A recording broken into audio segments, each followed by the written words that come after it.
Bismillahirrahmanirrahim. Assalamualaikum warahmatullahi wabarakatuh.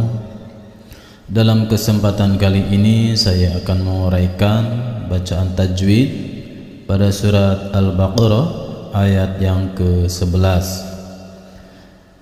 Bismillahirrahmanirrahim. Pada lafaz wa idza qila lahum, di sini pada lafaz wa idza pada huruf dzalnya berharokat fathah dan ada alifnya, maka huruf dzal di sini termasuk bacaan mad tabi'i. Panjang bacaan mad tabi'i 2 harokat. Wa idza qila lahum 2 harokat.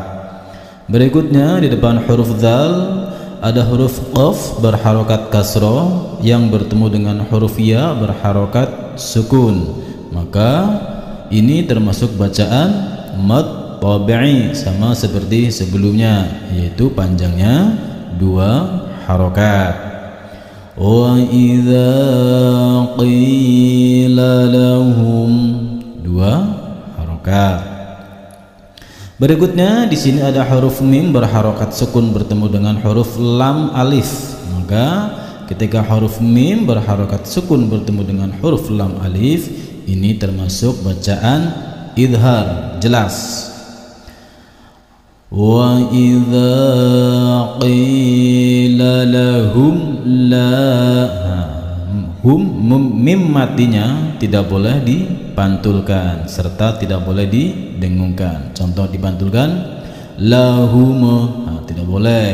Contoh didengungkan lahum la, tidak boleh. Harus jelas di huruf mim yang berharokat sukun.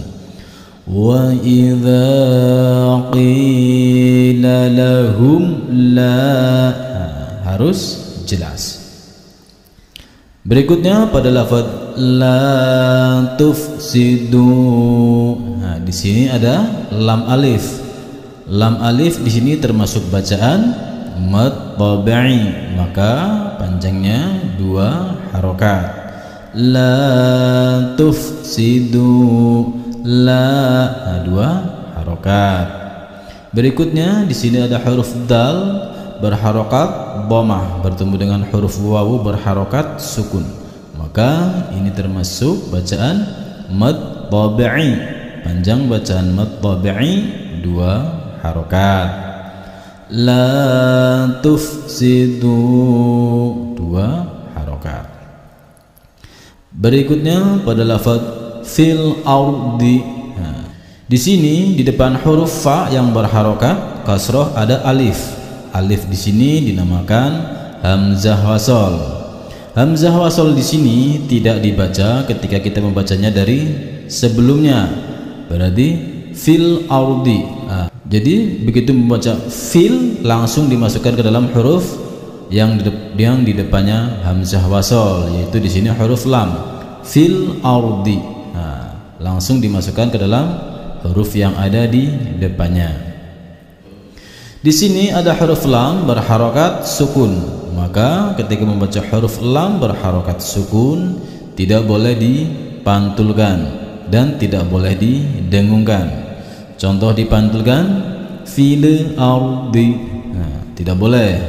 Contoh didengungkan fil ardi, juga tidak boleh. Di sini harus jelas fil ardi, seperti itu. Berikutnya di depan huruf alif ada huruf ra berharokat sukun, di mana sebelum huruf ra ada huruf alif berharokat fathah, maka ra yang berharokat sukun di sini dibaca tebal.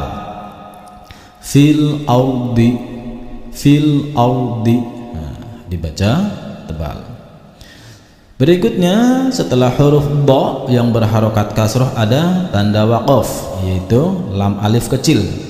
Arti atau makna dari tanda waqaf lam alif kecil di sini tidak boleh berhenti. Ketika membaca Al-Quran bertemu dengan tanda waqaf lam alif kecil ini di atas, maka tidak boleh berhenti di sini. Seumpama ada yang tanya, lah terus bagaimana kalau nafasnya habis? Kalau nafasnya habis, boleh berhenti di sini, tetapi harus diulangi cara membacanya. Contoh berhenti di sini, umpama nafasnya tidak kuat. Wa idza qila lahum la tufsidu fil ard. Nah, contoh tidak kuat. Padahal tidak boleh berhenti di sini, tetapi karena nafasnya habis, berhenti di sini. Nah, berikutnya bagaimana? Berikutnya cara membacanya harus diulangi dari sebelumnya. La tufsidu fil ardi qalu. Nah, seperti itu, harus diulangi dari sebelumnya. Tidak boleh berhenti di fil ard terus dilanjutkan dengan kalimat yang di depannya qalu. Nah, itu tidak boleh. Karena di sini ada tanda waqaf lam alif kecil yang artinya tidak boleh berhenti di sini. Kecuali seumpama nafasnya habis, berhenti di sini, itu pun harus diulangi dari kalimat sebelumnya. Berikutnya pada lafaz qalu. Nah, di sini pada huruf qaf ada alifnya, di mana huruf qaf ini berharokat fathah. Maka huruf qaf di sini termasuk bacaan mad tabi'i. Panjang bacaan mad tabi'i 2 harokat. Qalu. Nah. Berikutnya di depan huruf qaf ada huruf lam berharokat dhammah bertemu dengan huruf wawu berharokat sukun. Di atas wawu ada benderanya. Maka ini termasuk bacaan mad jaiz munfasil. Panjang bacaan mad jaiz munfasil 2 sampai dengan 5 harokat. Qalu. Nah, kenapa dinamakan mad jaiz munfasil? Kok bukan mad wajib mutasil?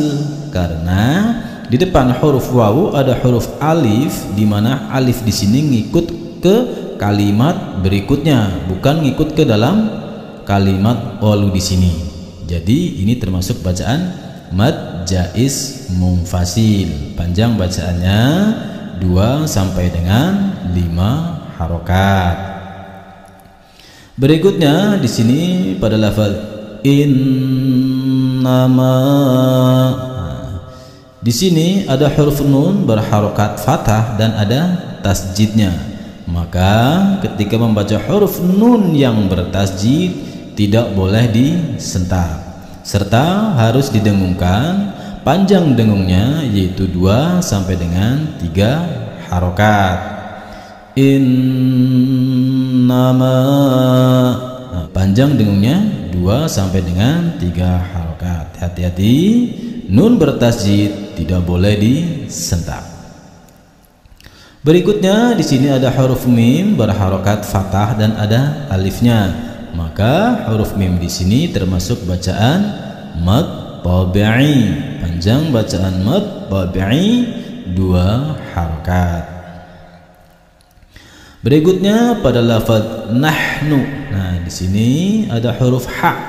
Ha bersih berharokat sukun, maka harus dibaca jelas.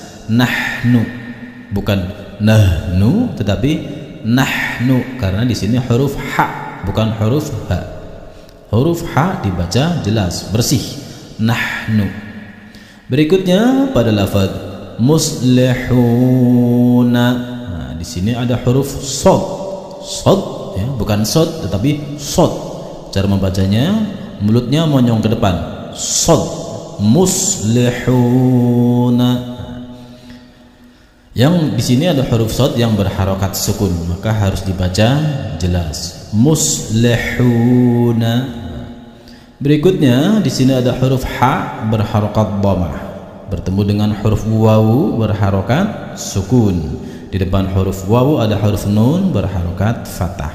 Maka ketika kita membacanya berhenti di akhir ayat yang ke-11 ini, berhenti di sini, maka nun yang tadinya berharokat fathah berubah menjadi berharokat sukun. Muslihun. Hati-hati tulisannya muslihuna, tetapi cara membacanya muslihun.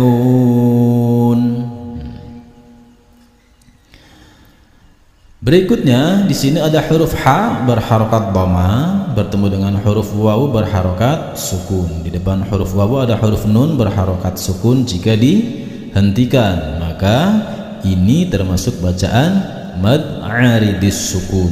Panjang bacaan mad aridis sukun 2 sampai dengan 6 harokat. Muslihun. Boleh saya baca dari depan.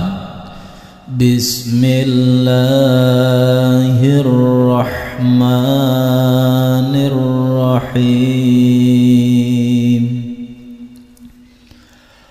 Wa idza qila lahum la tufsidu fil ardi qalu innama nahnu muslihun. Demikianlah menguraikan tajwid pada surat Al-Baqarah ayat yang ke-11. Semoga bermanfaat.